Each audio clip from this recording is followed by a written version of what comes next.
not all sets are a boiler room. The only thing you can sustain for a long period of time is like who you are individually. And that goes back to starting afresh and finding the people that resonate with who you are. Overthinking the sets and the music.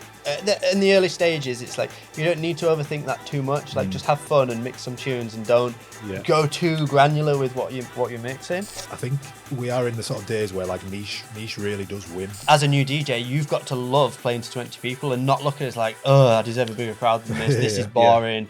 It's like, well, what can you do with 20 people? Like, have fun with it. So welcome to another episode of the Toolroom Academy Artist Breakthrough Podcast, where we bring you the industry's finest to share their wisdom, experience, tips to help you guys on your careers. And on this episode, we have not one, but two formidable guests. Please welcome Lawrence and Jamie from Crossfader. Guys. All right, Pete, mate. How Thanks we for having doing? us. Good to be in the capital. Thanks for joining us. Yeah. Thanks for having us. It's a pleasure. It's a change for you guys as well to be sitting there and not hosting as well. Yeah. It is. It's always a nice change, though. Yeah. It's always a welcome change. It's less pressure. Yeah. Yeah, definitely. Totally. Sit back, relax. We're here to have a chat, all things Crossfader, and talk about DJing, talk about the scene in itself. Let's really dig deep, because you 100%. guys have got tons of experience, not only as DJs yourselves, but the platform that you guys have created, Crossfader, is huge. It's a game changer, total game changer in the world of DJing and education. So let's get in. Let's talk about it. Like, how did it even start? Like, when was the beginning of Crossfader? Okay, I'll jump in. Jump in. Yeah, Go I'm on. Jamie. I'm obviously the founder of Crossfader. So yeah, I started it 11 years ago. 2014 is when the business started. It was a very different business then, though. Like, my original idea was to try and teach people in my local area, I'm from Leeds, in my local area, how to DJ, because I was getting an abundance of gigs offered to me. And I thought, oh, could I make a bit of an agency? I'll teach people to DJ and then offer opportunity, and I could build a bit of a DJ agency out of this. And that was the initial I was a client. idea. I was an early client. Kind of. I love that. So Sort of. straight away, you were like thinking about like teaching, education. and It was, just- yeah. How I was think that? it was because I was like, I wanted to try something different. I didn't want to just give up my DJ career. I was like a resident DJ working 6 nights a week. I wanted to use them skills to try something else, because I knew that, like, I didn't want to do another 10 years of working residency gigs, rocking up at 5 a.m. in the morning and then having a family. And It's hard graft, what comes which I'm with sure that? we'll talk So- about, residencies. It's hard graft. So isn't it? it was like, what's a different challenge? What's something else I could do? And it fell into, well, loads of people always ask me, oh, do you teach? Can you show me how to do it, etc. So it started that way. I thought, right, I'll get a little studio. I'll teach people how to DJ. I'll, sell these little cohorts of courses where people can come, spend an hour with them every week, teach them some skills. When I feel they're confident enough, I'll offer some gigs to them that get passed on to me. And we'll start it that way. Anyway, there were obviously way more people that wanted to learn to DJ than opportunities that I could provide. So it very quickly turned from me helping out some DJs, doing some agency stuff, to going, okay, actually, the education is great. And I found I really enjoyed teaching, which is where Crossfader then turned into the education brand. And the real start of that was me one-to-one teaching people in a studio. The online thing that most people will have seen for Crossfader didn't come until a few years later. So really the bones of it was me spending a lot of daytime hours now instead of nighttime hours with people one-to-one, showing them the ropes. I had CDJs and I was just showing them the basics of mixing, the basics of beat matching, teaching them those core fundamental skills, and just repeating that over and over with different people. But it definitely helped in the long run of Crossfader, because getting in front of people to begin with really gave me the insight into how people learn and where their hurdles and struggles pain are, points. and the things that they struggle with on that path of learning how to actually mix tunes together. So that's sort of the how it started, and it was just me at the time. It was. And then I got my wife involved. I got her to leave her job and come and work for nothing. But yeah, we Fair kind of play. took a gamble with it, and we both worked in this little studio doing that for a while. And then it moved online. And once it moved online, we'll get into that. But once it moved online, Lawrence, you joined the team. Yeah, the intersection of where, so me and Jimmy knew each other from the residency scene. We were doing very similar gigs 6-7 nights a week, a kind of like local grind. Yeah. And then I didn't have the foresight that Jamie had. I was like, I will do this forever, like easily. So I kind of really lent into, I'd seen a few DJs coming up because I wanted to get out of my local area. I'm like, how do I become a bigger DJ? I'd seen a few people popping up with viral videos and getting bookings outside their area. And I remember like I'd lost like loads of my residencies, and I was like, is this for me? Like, where do I go from here? And I literally went and bought a camera, and I was like, I'm gonna just film some content in my like in my bedroom, like a little studio in my bedroom. And I literally put together like this like mini routine.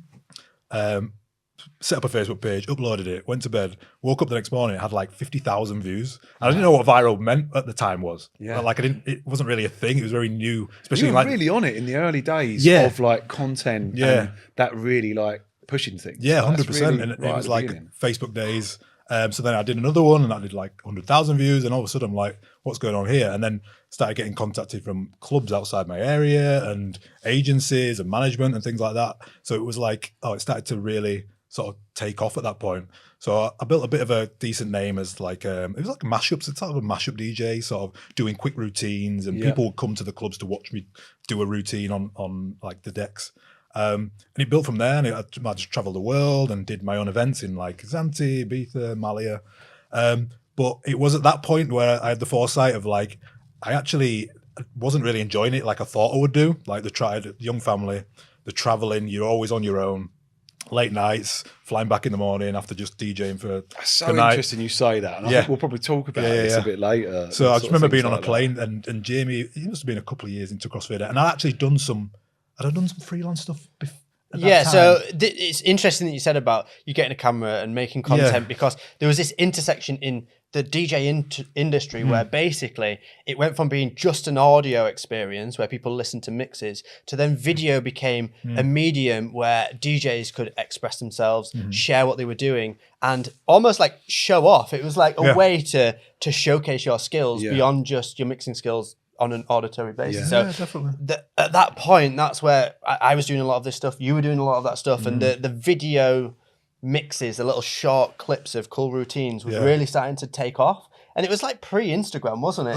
It was like, so it was Facebook and then YouTube, but obviously it wasn't the YouTube that we all know now. But totally. There were the no industry shots. as a whole was really latching onto this, because even the same with the label and everything was all like realizing the power of that. Yeah, definitely. Everyone's suddenly starting to make massive like after movies of everything you're doing, and like you say, showcasing yourself. Right? Exactly. Yeah, and I think that's where I recognised that you were kind of making waves in that scene of getting bookings and making cool video routines. And from an education standpoint, it was, well, if we can showcase some skills, people will want to learn, and learn how to do those skills. So I was looking at who do I know in my scene, the people that I DJ with on a regular basis that are doing this, that can showcase some skills. And I think that's how it kind of organically came about. I was like, should we just get in the studio and make a routine together? It was literally that, I remember I was on a flight, and it was like, them flights where you get on and then they tell you you're like 3 hours delayed, but you got to stay on the plane. And then I was like, this is not it. This is not what I thought it would be. I just remember texting Jamie like, let me come in the studio and let's like do some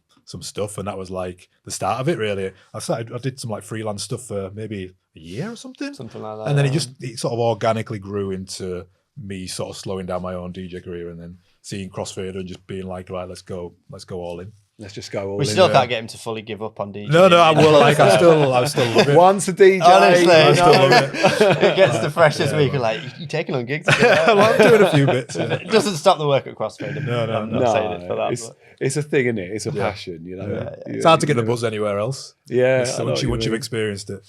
I know what you mean. Amazing, so good. So, in terms of like what you guys have built over those years, it's huge now. Like the platform, like what's the sort of typical things that you guys offer in terms of like the courses and teaching and we've tried to. It started off as obviously like DJ courses, so teaching people fundamentals on whether it's like on a controller. That was the other thing as well. Like we sort of caught the wave of the rise of the DJ controller and the accessibility, because obviously it was the barrier to entry was very high. Remember when you used to buy turntables, you buy records, even CDs, everything was very expensive and very hard to learn.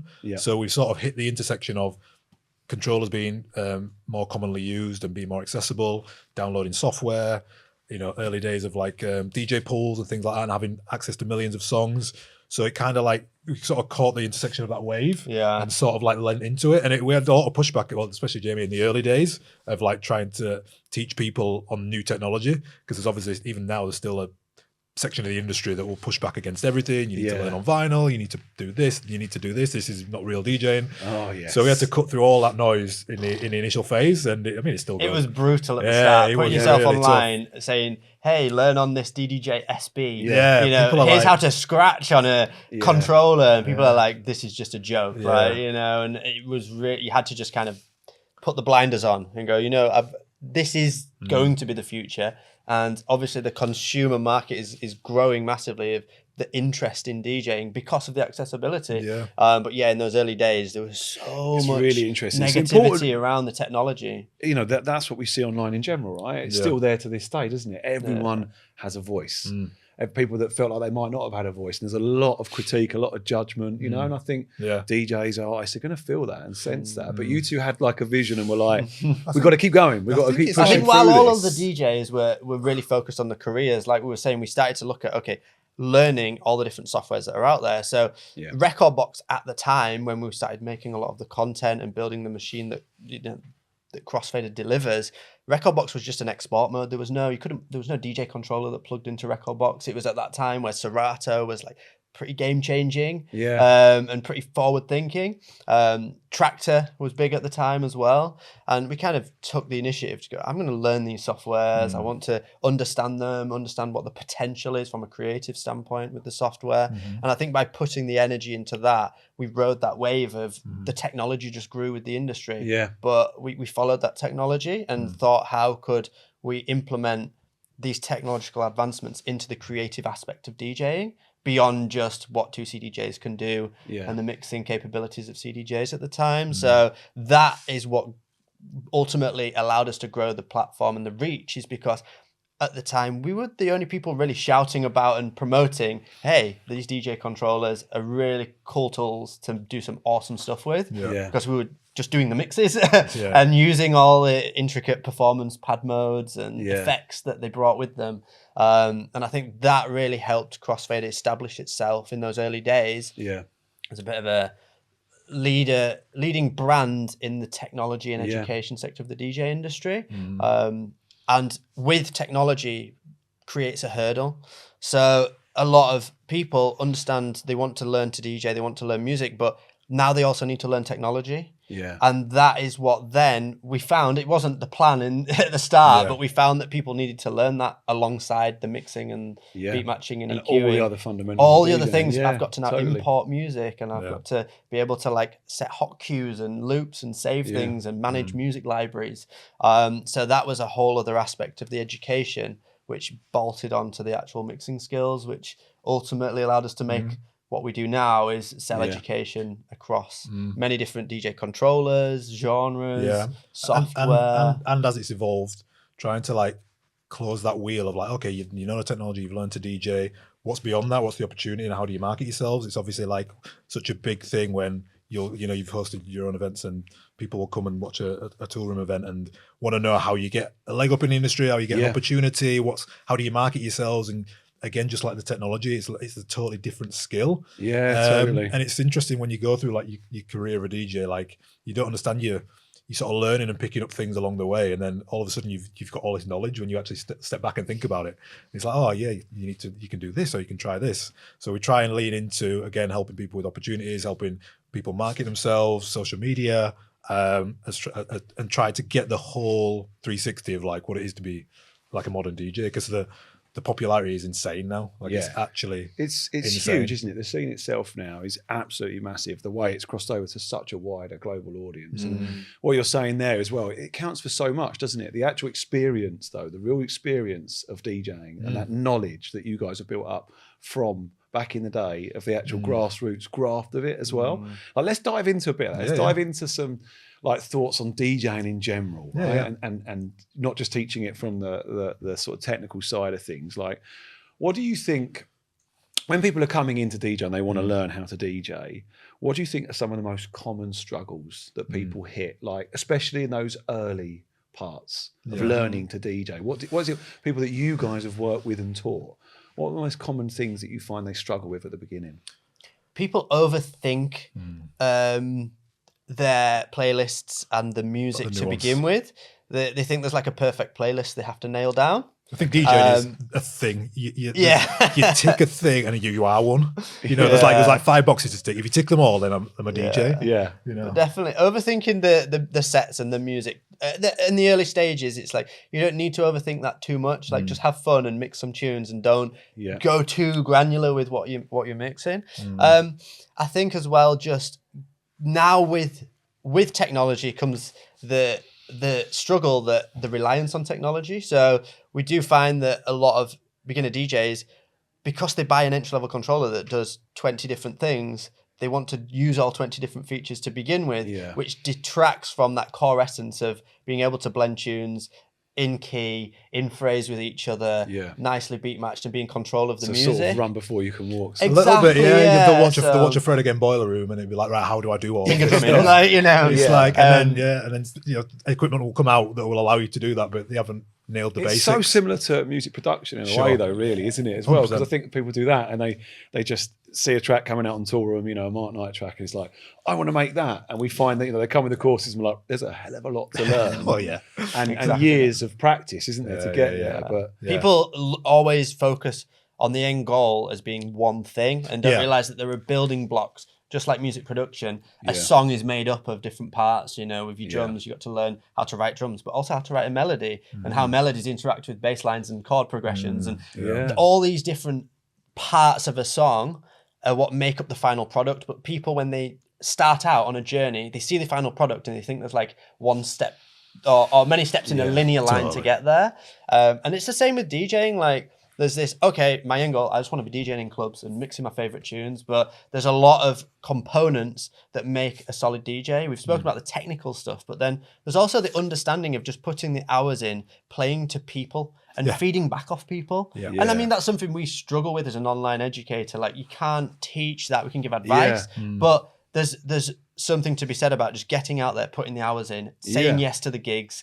You don't know what's going to come of it, but you get experience every time you mix tunes in front of people. Ultimately, it's the music, right, that's controlling people, and that's emotion. It's hard to talk about that black and white, isn't it? Through just like, well, if you play that record, you'll get that. It's like, well, you've got to feel it. People be in the situation. Comes back to what you were saying about people over planning playlists and overthinking it as well. And it's like, well, people want to see their first initial gigs, like minute by minute, how it's going to go in their mind. They really want control. And actually the beauty is not having control. And it's like, you need to, it's really hard to explain to someone that you're going to fail, you're going to press the wrong, you're going to play the wrong song, people are going to leave a dance floor when you play the wrong song, you're going to hit play on the playing deck, and you're going to, you know, you're going to have everyone still does that now, right? Yeah. Exactly. And you almost have to do that. And there's some beauty in all of the mess ups and things. Oh, totally. You remember them. Doesn't matter how long you've been DJing, right? I'm sure, you know, especially like if you're using USBs, that fear, the error code, the error code, or the fear of taking it out and stopping it. None of that's going to go. Swap it over from another. Like, I'm not doing it.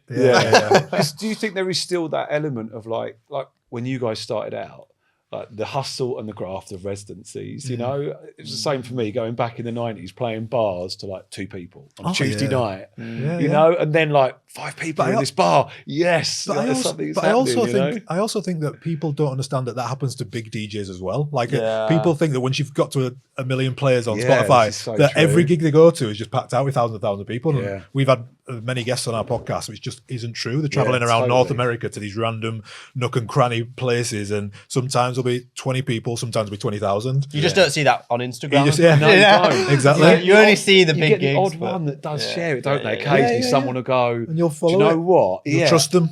And you'll trust them, exactly. You'll be like, there's a true story there. 100%. That's such a valid point. You're right. People just don't think that. Going back to that as well, there's a lot of, when DJs are starting out, or artists, producers, they get set on a genre, or it's like, this is the artist I want to be, and this is the music I want to play.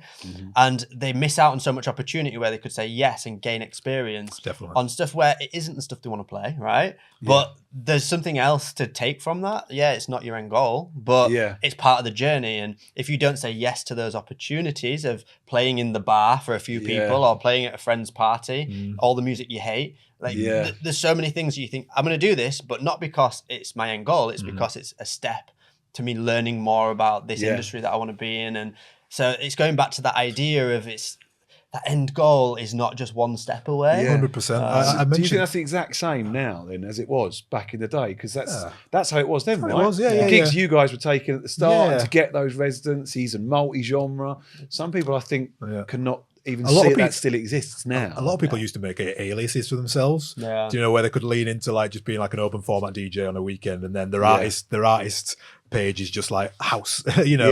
So there's that angle as well. But I remember something when we did the Fabric event last year, and talking about the end goal not necessarily being where you end up. If you take, you know, me and Jamie, for example, well, obviously everyone has a vision of being something. Maybe it's on a stage, or maybe you're in a different industry, but you miss out on the journey along the way. If you go to any of these like big conferences, you'll see like the VP of sales at Beatport, or like, you know, head of marketing at Toolroom. They're all amazing jobs within the industry. And I always say to people, do you want to be like in the DJ industry forever or not? Because the end goal is not the thing that is going to like fulfill you forever. Like there's something along the way. You might get even more out of it, like we have with Crossfader. Yeah, that's really valid. Mark actually said something similar to this on the podcast we did over Christmas. He said something similar, and I think it was a question I was saying to him about if there's something that you'd do differently or you'd give advice from that. And he said that the same thing, that he sees a lot of artists, producers, DJs focus so heavily on that, and it almost becomes this obsession of just constantly trying to reach that goal. And he's like, enjoy that process more, enjoy what's happening there more, because he said when you reach it, or you think you've reached it, it won't feel like that. It doesn't suddenly feel like I'm done now. Here we are. I'm on that stall, looking around, you know, looking over the world. He said it will always just feel like what's next? Where am I going? But in 2 years, 5 years, you'll realize, oh my God, I've got so much experience through the journey. I've got so much network. I've got so many skills that I can apply to loads of different things other than just being an artist on the radio. Do you know what I mean? When we did going back to like the sort of modern DJ, we did a talk for Native Instruments at ADE, and I sort of referenced it as like the three like big buckets that you need, which is like skills, network, and attention. And it's like when Jamie was mentioning about, obviously you need the fundamentals, being able to learn how to mix and perform. You need to get out there in front of people and feel what it's like to play in front of a crowd. That's like skills. And then your network is the leverage. It's like you could be the best DJ in the world, but if you don't know anybody, you can't get in places. And that's why things like ADs and places like that are really good to sort of almost like shock yourself into having to speak to people, because it's not doesn't come naturally. I think most DJs are introverted. You become a DJ to sort of, you've got this thing inside that you want to like present, and you give yourself an alias and you step into this like new person. But I think that network, you know, following up with people, reaching out, people hate rejection. So the thought of cold DMing somebody to listen to a track or for a gig is more frightening than just not doing it. I think it's the thing with creative people in general, isn't it? Yeah. You know, there was a lot that just love to be on stage, but I think even you'd be surprised. I'm sure you've had the exact same. How many people you talk to, like big artists, that actually go, I just want to be in a studio. I'm still shit scared of like standing there, or like you say, even doing that, going up to people. I know. For years early in the industry, I felt almost, you know, imposter. Going up to people and chatting to them, thinking, these guys are huge. But then you realise you're all quite similar in the industry as creators. And we become our own biggest critic, especially when it comes to producing music. Is you hide behind the idea that it's not quite perfect. You're always trying to make the perfect tune, and you listen so intently to what you're making, or even if you're DJing, you know, you're putting a set together and you've almost ingested it too much, so it's not quite right to you because you've heard it so many times. And that's where, if you never put something out there, if you never get something out to the world, you don't get that feedback loop again. Actually for someone to go, this is great, it just needs a tweak here, or you know, the feedback loop, because you can always talk yourself out of, you know, as a creative, you're not quite ready, you're not quite, you haven't quite nailed it, you're not quite good enough, you know. We did a survey to our audience over Christmas, and like one of the big pain points of them is like the fear of like playing like the wrong song or something. I'm like, that's like a beautiful thing. Like you should want to, you need to test stuff. Yeah. You should be like, that's the way you get the joy. You're like, okay, this is risky. This is going to go off, and then you either get a payoff or you learn, okay, this wasn't the right choice. Yeah, totally. Let's go back, and that's like one of them things. I feel like, do you feel like now in the modern world there's so much more pre-thought, like there's so much more things to worry about and think, Because whereas there's so much information. Yeah, and that's what I mean. I don't mean to keep referencing going back, but where things weren't online as much, and it was just your obsession was just finding music, buying music, playing music. Of course, there's worries, there's anxieties, or what they come with it. But now they see so much, Definitely see so much other performance and stuff. There's more worries, and I think that's that why come with it. Like, could this happen? That might happen, and so on. I think that's why our platform's done well. It's like, you can learn to DJ, you can learn to produce. It's all online for free, but people want a linear structure without like noise. So that's why a step-by-step course, or you guys do amazing like cohorts, is it exponentially changes your mindset and it helps you grow, because you're ticking off in a linear fashion and cutting out all the noise. Because like you say, there's so much. You watch one YouTuber, will tell you something, then you just literally click on the next video, it'll be the opposite thing. Yeah, so exactly. you're constantly fighting this like turmoil of Totally. like what is right, and people have such a mindset of like something is right, like I have to be perfect to be a DJ or a producer, it has to be right. It's like, so interesting what you said. I think we said it off, before we even started. Yeah. And we were talking about just start. just start. Just start and just do start. stuff. And it's the same, like I think when you saw with DJing, just go out there, because you're going to make mistakes. You're going to press the wrong thing. Yeah. I think a lot of it comes with owning it, doesn't it? Because I've had, even now, after DJing, over 30 years, if I have a set and you get into that weird mindset and start to worry and overthink, and you're not feeling it and flowing it, that's what the crowd connects with at the same time. Whereas if you just think, do you know what? You flick past the tune and think, maybe it might. Do you know what? Just go with it.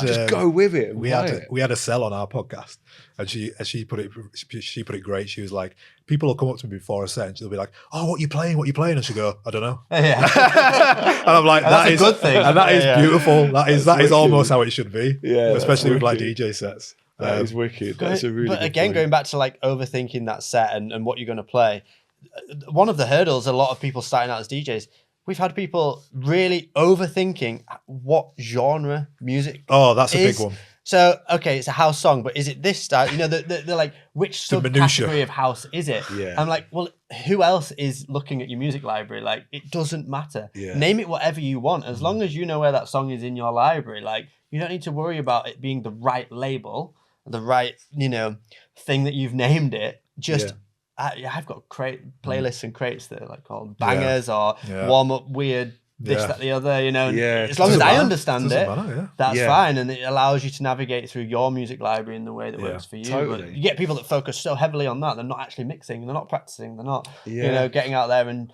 or it's restricting them, so they're, I can't play that because it's in the wrong folder for this night. But actually, don't think about the label that's attached to that song. Yeah. A good tip for like people who are afraid of like putting out content is, I think the biggest hurdle is like when they start putting out content, and like Jamie mentioned, they might release a track that's like, this is my new progressive house tune, and they're thinking about the person who's going to be like, no, that's actually tech house or something. I think like one of the biggest tips for me is starting a complete fresh, especially if you're like newer in the industry, like starting a brand new account for Instagram and TikTok and everything, because I think they're afraid of like the friends, family, their ex-boyfriend, ex-girlfriend seeing something that they're trying to do. Whereas if you just start something fresh, you've got that, nobody's looking in the start, so you can like fail, you can try stuff, and then the algorithms are so good, they'll find you the audience that like all your stuff, and all of a sudden, honestly, the amount of students we speak to that start afresh, and then in a month, 2 months, they've got thousands and thousands of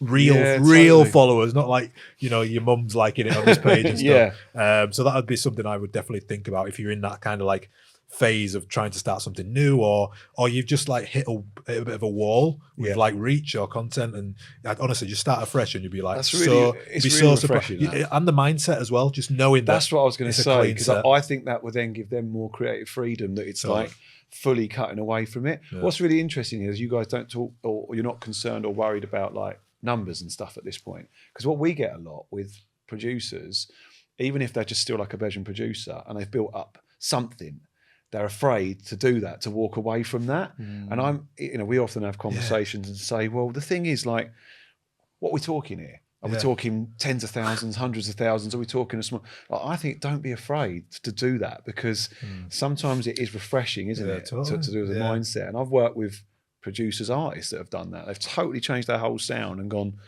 we've got to just start fresh, because otherwise it's just a weird mixed message. And it's scary that I've walked into the Toolroom office and gone, guys, can you all follow so-and-so? We've got 0 followers. But it starts. I think, again, there's another mindset shift. And this might change in the future, but and you'll be able to speak much deeper on this, but the idea of the follower or subscriber is not really a thing anymore. We're all fighting for attention on the algorithm, and the algorithm looks beyond people's followers. We all know there's people out there with hundreds of thousands of followers making crap content that doesn't get shown to those followers, because the algorithm's just thinking about, okay, if you like this video, we will show you this other video. And you don't have to follow them. You scroll through Instagram, how many bits of content do you see of people you do not follow, have never interacted with in the past? It's because it's they'll keep coming up on your feed. They'll keep coming up Yeah. because it's what your interests are. So you want to not think about, oh, I need to try and get followers. You need to just think, what are my followers interested in, and make the content around that, and it will get surfaced. The platform will do it for you. So it doesn't really equate anymore like the follower count, I don't think. We've over the maybe last year or so, we've started moving away from like tips and like hacks of like Instagram or social media, and move towards making people think of it like attention, and using your own personality as the marketing strategy. Whereas before it was like, right, if you do this hook and you try this hook and you do this and it's 15 seconds long and you have this in your caption, it's not like that works for maybe a very small percentage of people. But what you can be all the time is like, you can be yourself all the time. And it doesn't matter if you are chapter and verse, who is like loud and proud and controversial, or if you're like James Hype, who is technically gifted. It's what the only thing you can sustain for a long period of time is like who you are individually. And that goes back to starting afresh and finding the people that resonate with who you are. Because if you come out and like you're an introverted DJ and you don't like to speak, well, guess what? That's most people. So if you can build up an audience of introverted DJs, they're going to ride or die for you forever. Totally. And if you are that introverted one, trying to force yourself to do a type of content that's well out your comfort zone, it's not going to connect. It's not going to connect. And you can't force it forever. No, you can't. It will catch up with you. You'll have burnout. Whereas if you are an entertainer and you're like one in a group who's making jokes, do that. Be a bit like, Fisher, I always reference, like, he's hilarious, right? You follow him, and maybe if you don't even like his music, he's quite funny. So if that is you, like, lean into that. You're right. And I think people worry too much about being judged or who might like them, who might not like them. It's like, you be yourself, and people are going to really connect and warm to that. And even those that don't, still probably end up following you and liking some of your content. But to a point, they might be a bit like, oh, they were a bit annoying on that one, but they're not going to just go hate him, not follow him. I think we overthink too much. One thing as well is I think a lot of people will, like, I had a text yesterday from a friend who was like, WhatsApp was like, my new song's out, will you go pre-save it? And it's like that. People just scroll past that kind of thing. It's what you need to lean into stories more. Like, people really buy into like the story of something. So like, why have you made this tune? What resonates with you? Were you dancing to it 20 years ago in a club? Did you just hear the vocal? Like, does it remind you of like your kids back? So what is it behind it? Because then other people can be like, oh, I remember that sample from the 90s and there I was there or there, or this is the reason I've done something, as opposed to just being like, here's my song or here's my mix. Would you mind go listen to it? Because people, it's being real, isn't it? Yeah, 100%. It's being real, because I think that's what that seems to be where we're at now. Like you said, with the start of the video and the technology thing, and everyone was like going through different phases, and then there was that phase of everyone just going, "Oh, everything I do has got like a professional music video." Yes, and we were all doing it. So everyone was doing it. We were all investing in it, making. And there were really long stories, like the after movies of the old Toolroom events. We were doing it, like it's a 30-second intro of TikTok everything comes about, and it's the opposite. It changes things. I think it's been this massive development where people just want to be like, super authentic. What's real? What's real? Because we're actually looking for some connection through the media, aren't we? That actually feels real. So you're totally right. We've had to adjust, like, because we're from that world with like 4K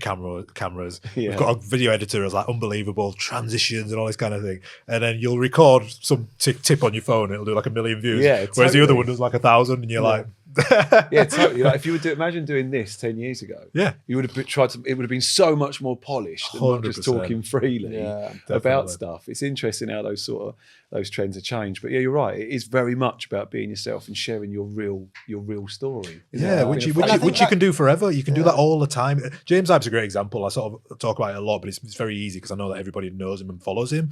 But everything's a story. Like, no. Another thing is people think the stories are too minor. So people think starting out is a story. It's like, here's my new journey into who I'm going to become. Yeah. And then you get 100 followers and that's a story. It's like last month I started afresh. I've gained 100 followers. But you need to follow along and maybe screenshot or write down all these like really what in the moment feel like small moments.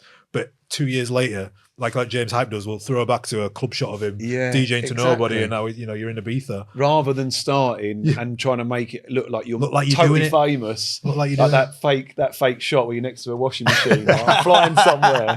Have you seen that one? Totally, it's brilliant. And everyone's done it. Like everyone's faked something till they make it. And it's kind of a normal. But I do think that the way social media is, you can sort of see through people a lot easier.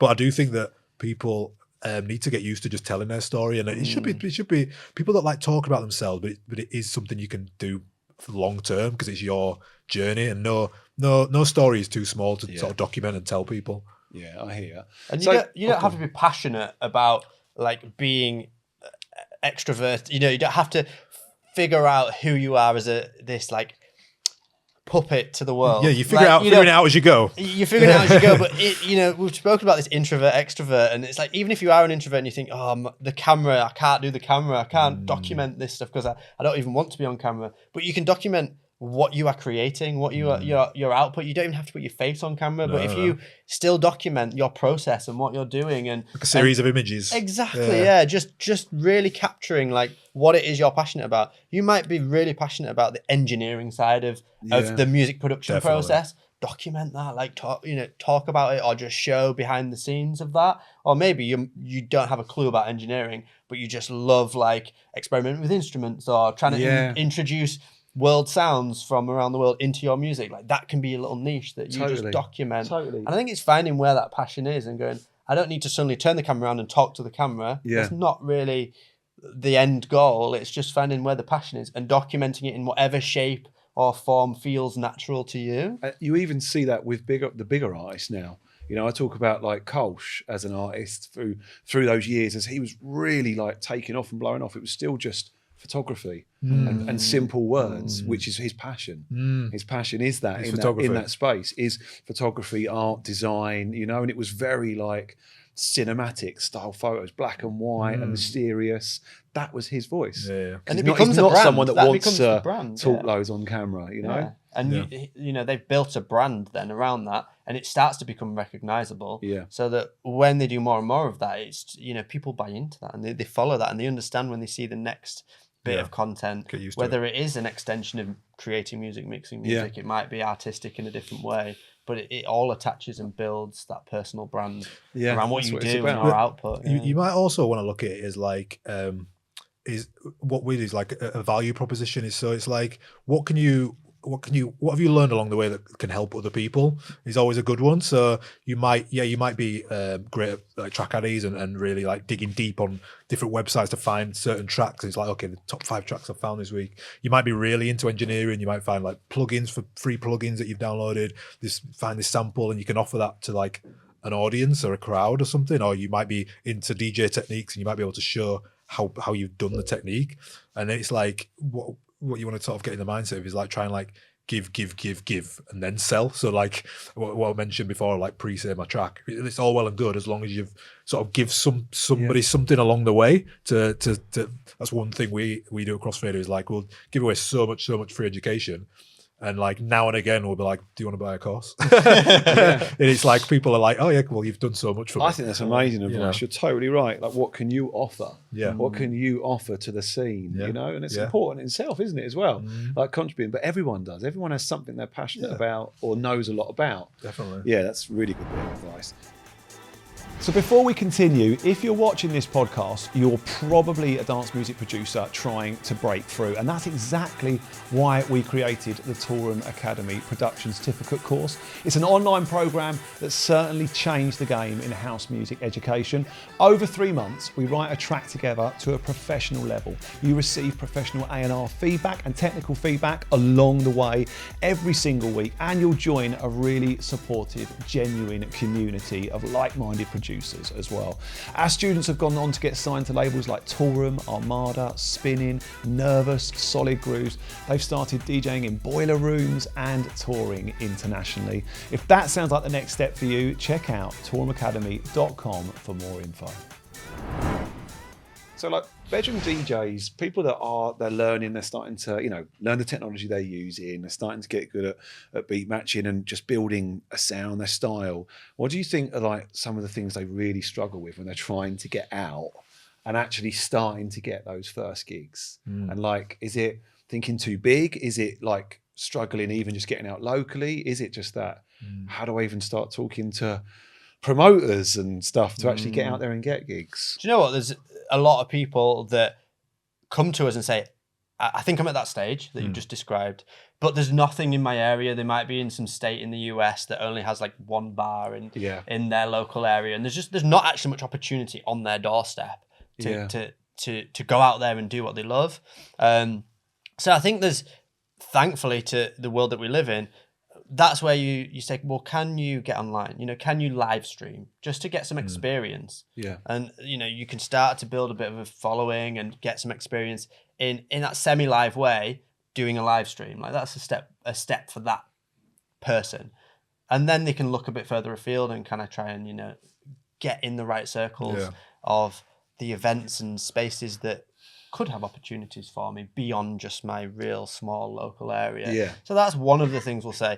But I think the struggles, it kind of comes to the opportunities again. So opportunities, you don't just do one thing and get an opportunity and say yes to it. You've got to keep doing all the things and opportunities start to come. Now, it might take a month, it might take 4 months, it might take half a year, it might take a whole year.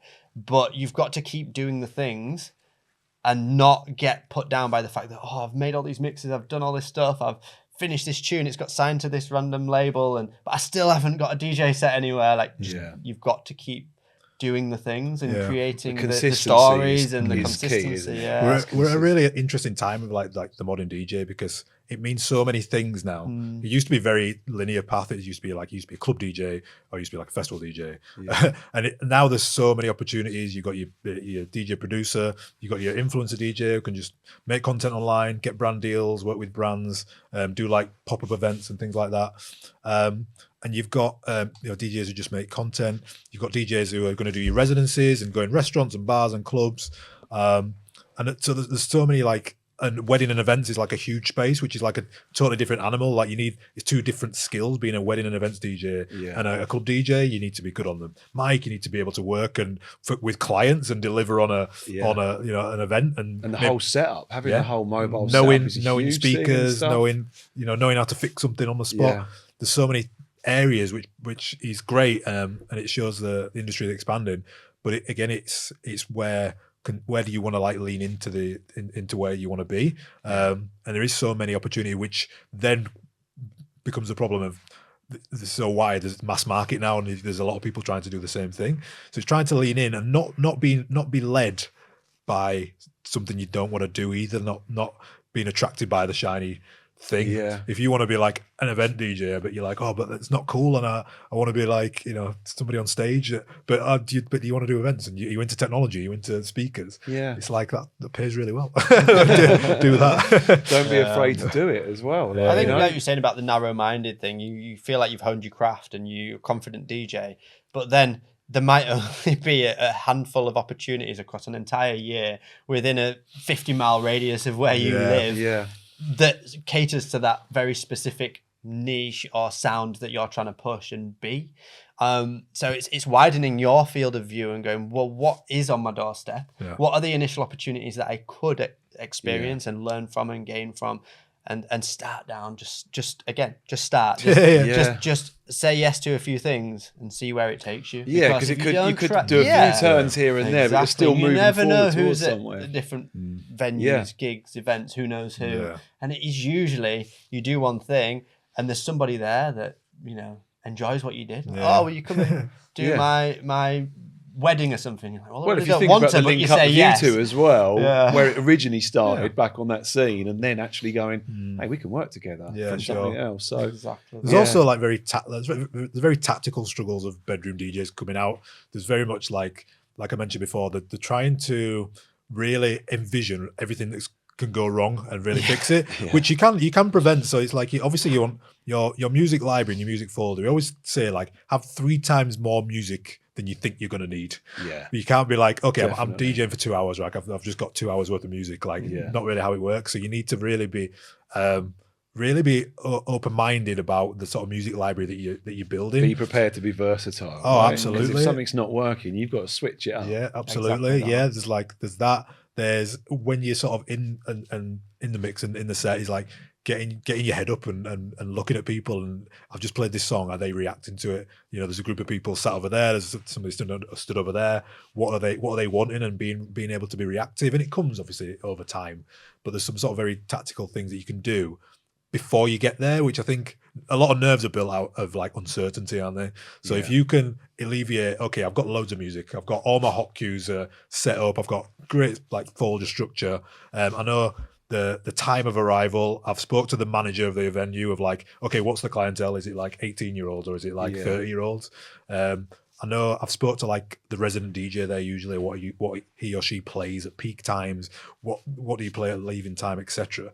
So all of these things you've built in your mind, you're like, okay, I'll get a picture. I've been on the social media and seen who's played there before. I've seen the layout. I know where the DJ booth is. So this is a lot of research and planning, really, isn't it? This is like really know your stuff, like know what you're about to do. 100%. So all of them things take away a little bit of the like unknown.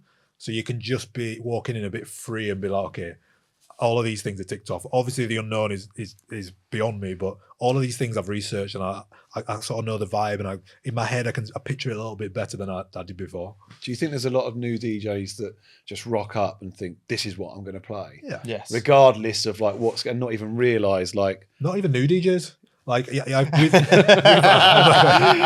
name some names. Come on. Over the years, we've played with like the biggest DJs in the world. Obviously, on the residency scene, doing guest sets. We've done a lot of festivals together, and they will rock up with an hour's worth of music. And let's say they've had like 1 or 2 hits.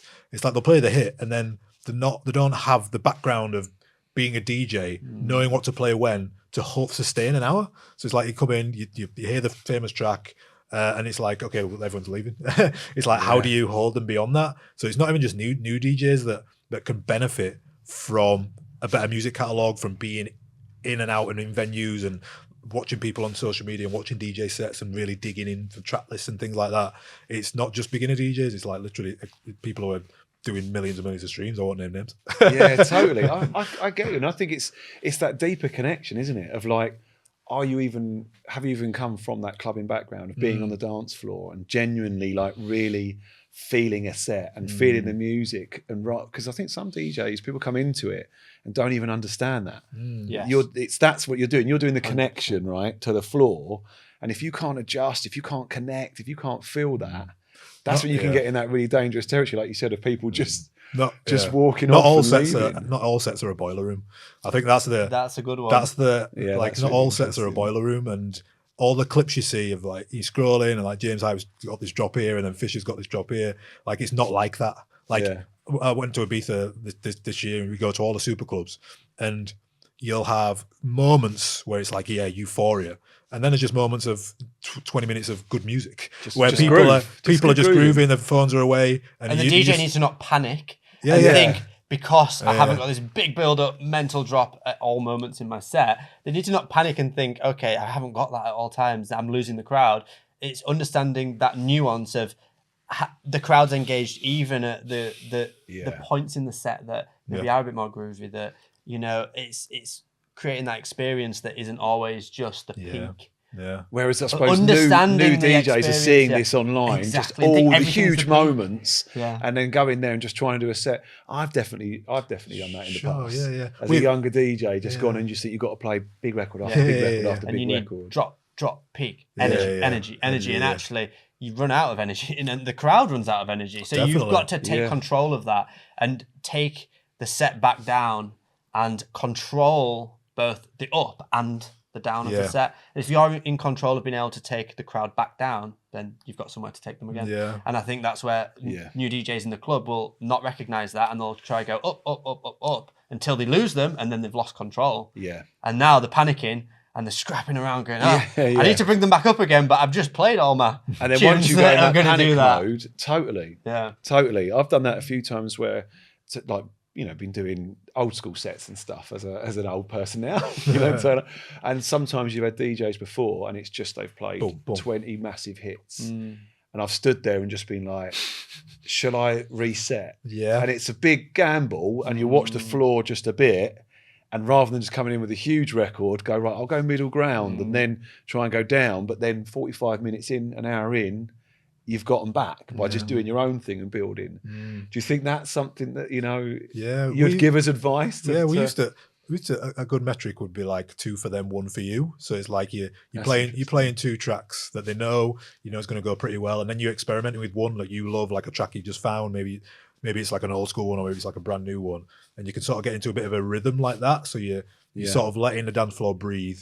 But you're totally right. Like over the years, you'll have warmed up for people, you'll have come on after somebody, and the energy, you're like, oh my god, where am I going to go from here? And it's not always meeting it where it's at. So as an example, like I took over for Sigma at Warehouse, where we're from, and obviously Sigma's just done an hour of Sigma tracks, and it's like peak. Huge, but it's like I'm not going to go on and be able to play drum and bass anthems because they're all gone.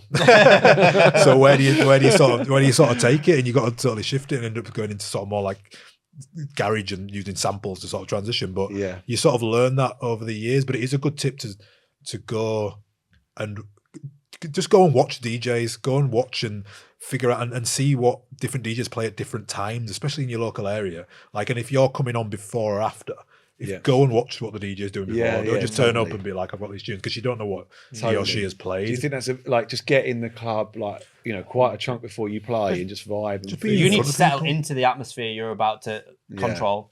So you need to become part of that atmosphere.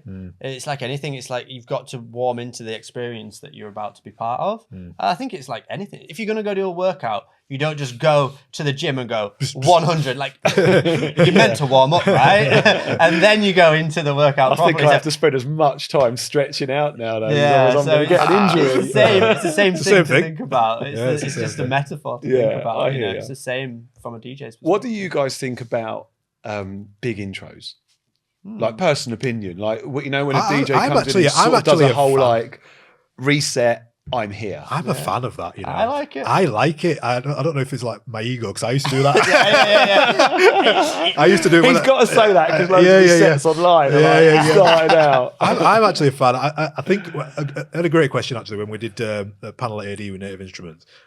We had a Q&A afterwards, and somebody said, what do you think of like the rise of the performance aspect of a DJ, because of how the scene's moved and the growth of it, and there's the start of something like it's been last year was like a 40% increase on DJs being headline acts at like your generic festival, and they're becoming shows, it's huge light shows, and there's so much going on with dancers and all that kind of thing, and DJs performing, and it's this.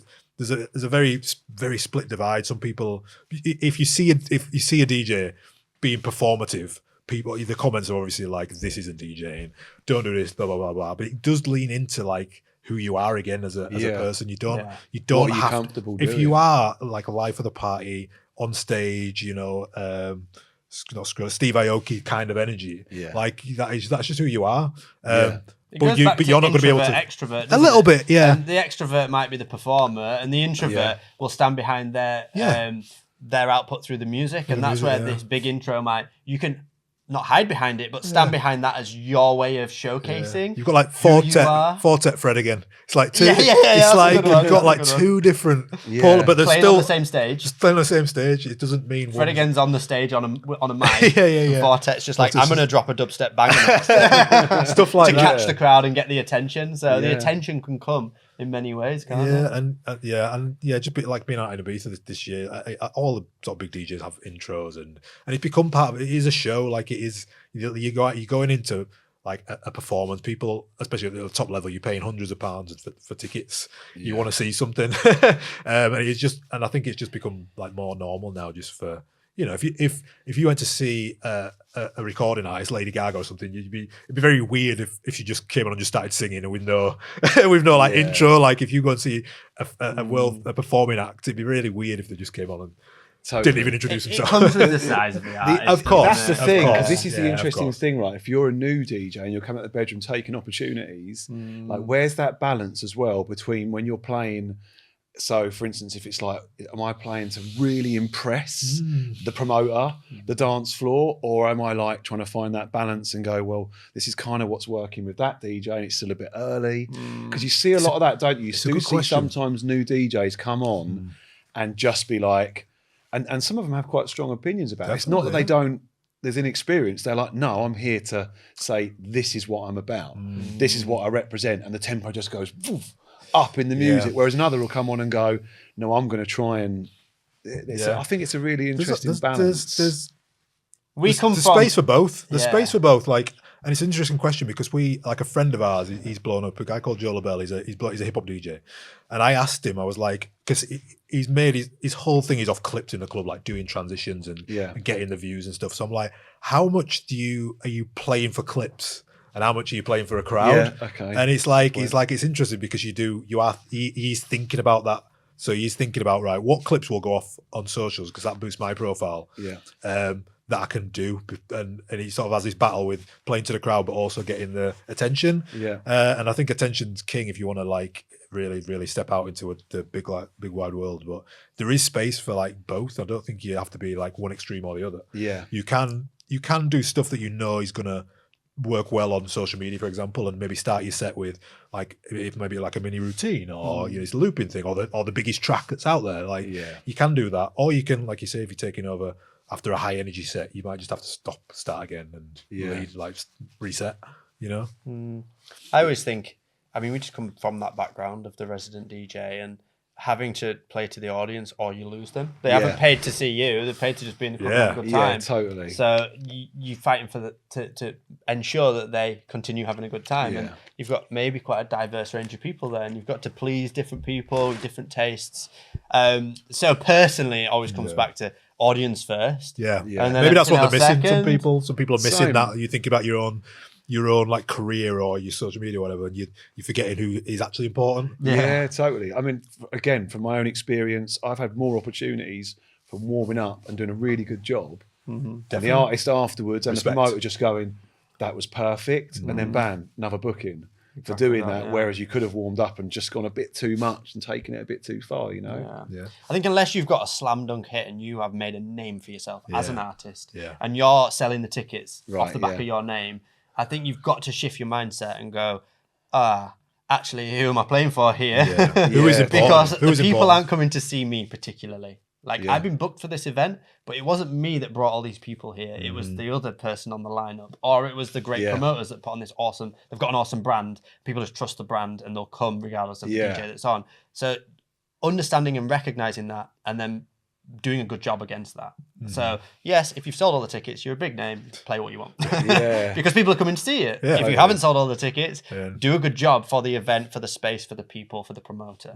And then the other opportunities will come. The bigger opportunities for sure. That's just made me think about something else actually, which is really important, worth discussing, like community. Community within DJs and building your own community, like, and with you guys as well, at Crossfader, like how you've built a community within the platform, because you know, there's that whole era that was very prevalent a few years ago of like, you've got to sell tickets, like especially with local gigs, you've got to sell tickets to get the opportunity to get the gig.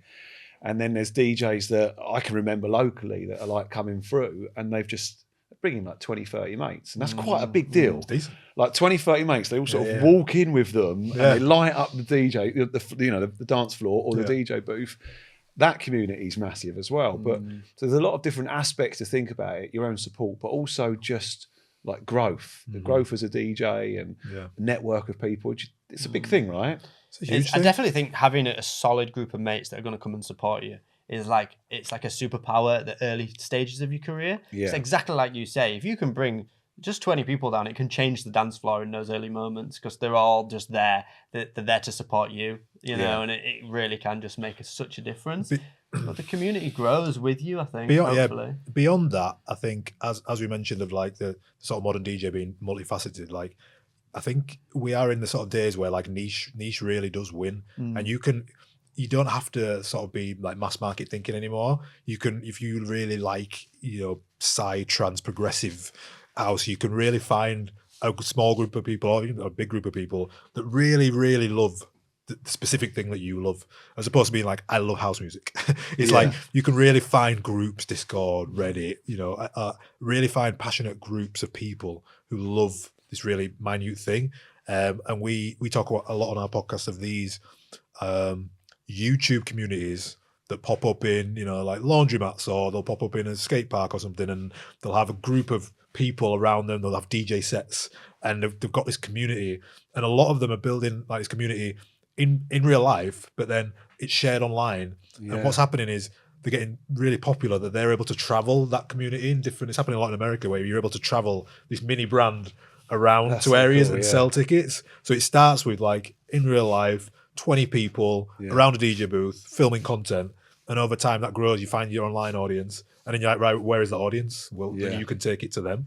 That goes back to the struggle of, I've nailed my craft in my bedroom and I want to get my first opportunities in the club. There's no clubs around that play the music I want to play. So getting your mates and the close circle of people in these videos on YouTube, there might only be 15 people in the background dancing and having a good time. But there's the DJ playing their niche of music. There's the 15 people that all enjoy that music that are in your local area, or even just your mates that have just come come still along more than just a DJ doing it on their own, right? Yeah, and then you just film these sets and put them on YouTube, and exactly like you say, that then finds the other people interested in what you're interested in. So building your own community. Exactly, right? yeah. And it's how a lot of DJs, when we started, got into it.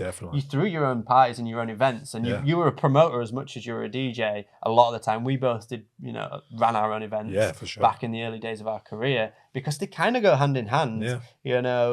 Throwing a party is a great opportunity for you to DJ to an audience, because if you can get people together, you also get made your own DJ. You also get the other DJs involved, and they bring their own community. So if there's like 4 or 5 DJs together, I'm sure you can bring 100 people between 5 of you to this one space, film it, get the content, start building from there. I mean, it's one of those things, isn't it? Like, don't be fooled that it's an easy thing, like putting on your own event, isn't it? Because being a promoter is a big thing. It's a different thing. I think it's always been a bit of a natural thing, isn't it? That people, as they start getting into DJing, think, do you know what? I could probably put on an event somewhere. Yeah. But now it doesn't have to be an event, like we were saying. It can just be in a space like this. Yeah, you don't have to charge for it. 15 people around. Put a cool controller in front of me in this nice space with some plants, and then have some other people chilling. They don't even have to be dancing. No, right? If you play you like see the coffee shops, soul, laid back grooves, bar grooves. You could just be playing. Everyone's milling around doing the thing on the phones, but it just looks cool. It makes it an interesting watch, exactly, right? And it allows you to share the music that you really want to share. And you're putting content out there and you're ticking the boxes, and you're not exactly running an event, but you're still promoting something. You've got something to promote, and it's experience as well, because at the end of the day, you're hitting record and you want to nail your set. It's also there's an opportunity of, these places like your coffee shops or like little shops in your area, they also will like content. They want to market their own. So everybody wants a DJ somewhere. So if you can be like, can I use your space on a Sunday morning? I'll bring the cameras, we'll film it. You can have the content. It works both ways. And it might just be a way to get you out and into the world and make some cool content out of it. Yeah. And going back to, if there's no clubs in your area, you're in a remote place, there's got to be some shops or some cafes or something. A bakery. I don't know. Totally. Actually, the weirder it is, the more views. I was working out this morning. I just chucked a drum and bass. I just searched liquid drum and bass on YouTube because I wanted that kind of BPM. Yeah. And one of the first things that came up was this girl DJ in a bakery. I was like, Love it. cool, I'll watch that. Drum and bass in a bakery. Do you think that we need that as well as viewers? Do you think we need a bit more than just one person just DJing? Do you think that is even why people tend to try to perform more with technology as well on live streams and stuff as well? You want to follow along. You want to follow along with someone you relate to or you find interesting, like over and over again. What is the thing that keeps you coming back for the attention? And if you really resonate with that, and you're like, and maybe it's in your local area, you're like, I know where that place is, and you can repeat it. You sort of, it's a great stepping stone. Definitely, it gives it an edge, doesn't it? Because I suppose that's part of the success of Boiler Room. You're always like going, right, who's going to be the person that just does something funny or interesting? Do you know what I mean? There's something in that, isn't there? What is keep going back to like attention. If we're talking about really trying to get out of your area and become artists, you got to think of it like attention. Of like it's been like that forever. It just comes in different waves. Like in about a year, we might not be talking about the coffee spaces again. Something else. Something else might have come along. But it's like where is the attention now, and how can you find it? It's interesting, isn't it? But then like things like, it makes me think of ADE, and how Amsterdam just DJ culture and everything so on board during that time. You walk anywhere in the city and there's just a DJ spinning somewhere, It's kind of always been there. I mean, did you guys ever do that in the past? I remember I DJ'd for some opening of like some top shops once. An interesting viral video that Jamie did. I'll let you tell a story, but Jamie did a viral video early days of Crossfader that did like millions of views. So it was back when James Hype was like a resident DJ and making edits at the time and a few remixes, and he was popular on DJ City as a record pool, and it was popular within the DJ circuit, but he wasn't the artist he is now. So this was going back 10 years, and we were in the similar circuit as resident DJs, and we knew each other well. And there was another guy called D Mac who was doing loads of finger drumming style stuff, like real mashup finger drumming. And we linked up, we're like, should we make a cool video together? And we're from Leeds, and there's a DJ store called Bop DJ in Leeds that sells DJ gear. And we're like, we should do a video where we just like walk into the shop, and then, like you would in any audio store, you go and I want to mess around on this gear. So it starts out with us walking into Bop DJ, and we got the security camera, like made it look like security camera footage, and we had cameras set up. And one of us would start just messing around with a bit of gear, the other one would, and then it'd all cohesively come together, and we basically made this routine that was a couple of minutes long, but we were all doing our respective. I was on a DJ controller, that was like my thing. James Hype on CDJs doing his thing, and D Mac on a machine. Was it an SP1 or something, or was it a no, machine? Was it a machine? Brilliant. Kyle, if you remind us, we'll send you the clip and you can put it on. We can put I it need on. to see this. So literally 10 years ago, and there's this mad little routine, and it was called When DJs Go Shopping, and it was when it was Facebook at the time, and like you say, it did millions of views, it got shared all over, and it was before we even had contact with like Pioneer DJ or anything as the brand Crossfader, and they started sharing it because it was on all like a lot of their gear, and so it was one of those moments like, oh, the industry's taken notice of this mad little viral video that we created. That's wicked. Which leans into that idea of just making cool content, doing something a bit different. And that was the early days of DJing in a coffee shop or DJing at a laundromat. It was pre-planned. It wasn't to an audience. The audience was the online world. But we were curating something, we practiced something, we rehearsed it, and then we performed it to then share with the world. And, it was the sort of first phases of now what this new content wave is, I suppose. And going viral. You'd be so surprised how quick things can change for you. I think that people really think, you're so far away from like what you want to be. And honestly, if you...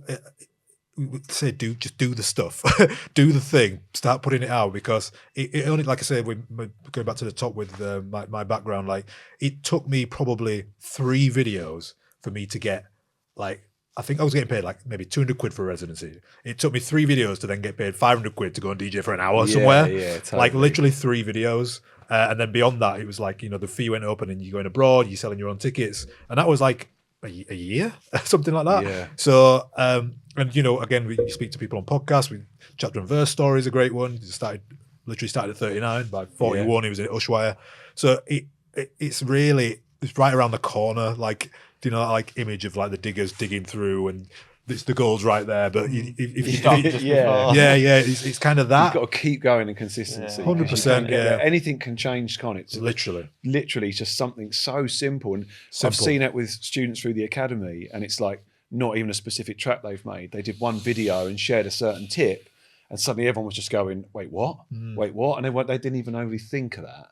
But it was just like you say, constantly keep doing stuff. And I think you need to find your love for that as well, because that's the thing. It goes back to when we started this conversation of people are so hyper focused on the end goal, but all of the progress to get there and the process to get there, you've got to find your passion within that process. We've sort of touched upon it, but it's really finding your love for something, your desire to, like, whether it is the skills on CDJs and you really want to become a James Hype on CDJs, or maybe you're not. Maybe you just want to become really good, solid music producer. Yeah, I didn't get on with music production. I tried it. I did it for 10 years. I had tracks and stuff, and I just always felt like it was a chore. And I eventually just went, this is just actually not something that I'm interested in. I just love the sort of technical aspect of DJing and like live performance and like marketing. I like getting attention. Like that's my thing. I was like, why am I again leaning into what somebody else says is a DJ, a producer. Yeah.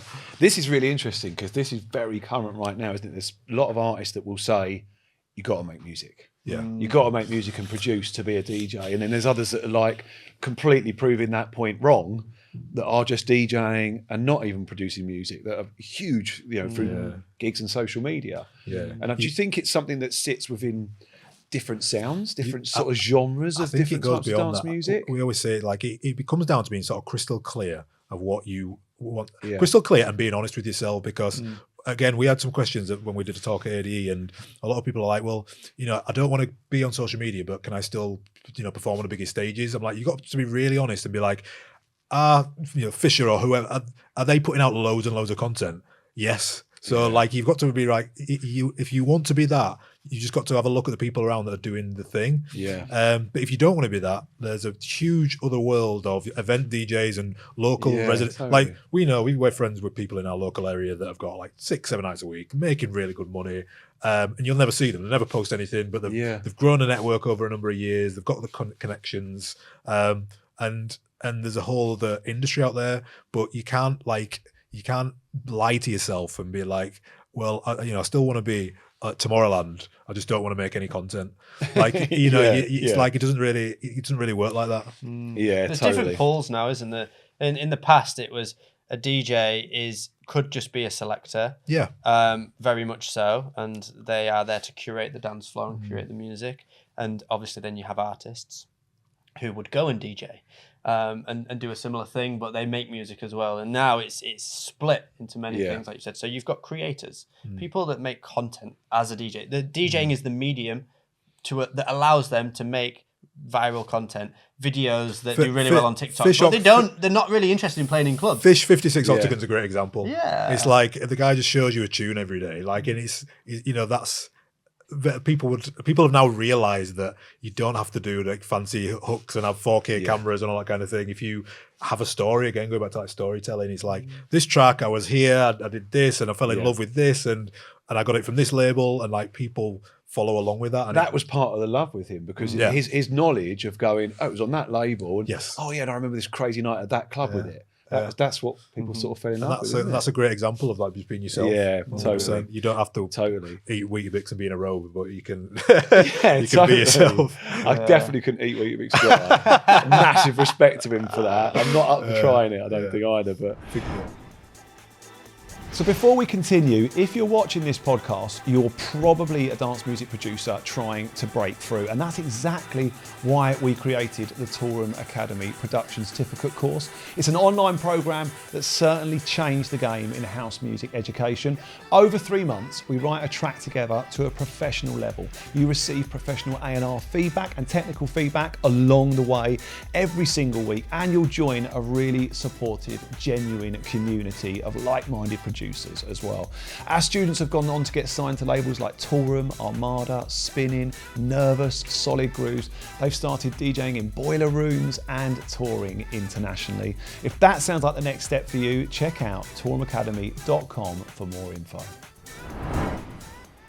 So, like, that leads to a good thing, actually. You know, it's such a big point, I think, within the scene itself, especially like old school. You know, we're sitting here and we're talking about back, and you know, we've come from a different time.